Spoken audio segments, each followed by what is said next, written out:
L'édito écho.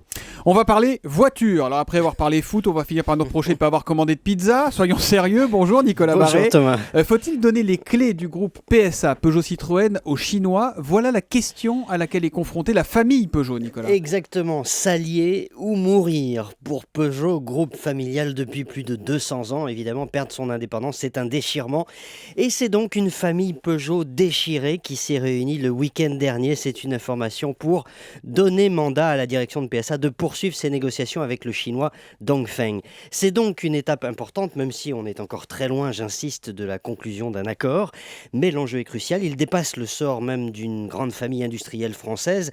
Ce qui se joue, c'est tout simplement l'avenir d'un groupe qui emploie 93 000 salariés en France et assure 60% de la production automobile française.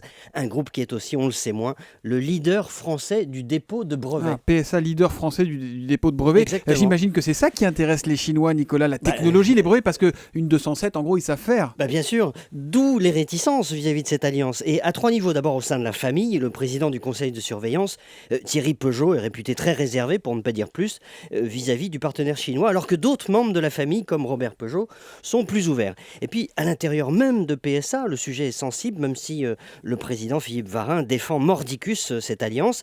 Et enfin, au niveau de l'État, on estime qu'il faudra contrebalancer l'influence du groupe chinois en entrant au capital pour s'assurer justement que la technologie ne soit pas pillée ou que PSA conserve sa base en France. Dis donc, ça fait beaucoup de si, beaucoup de conditions. Et pourtant, cette alliance, elle est en bonne voie ou pas alors? Oui, elle est en bonne voie parce que PSA est affaibli. Son alliance avec l'américain GM est très décevante. Il perd de l'argent et il a besoin d'argent frais en permanence. Il n'a pas beaucoup d'actifs à vendre. Et puis, il ne peut pas se tourner vers son principal actionnaire, vers la famille, qui possède un quart du capital, mais qui n'a pas les moyens de recapitaliser PSA.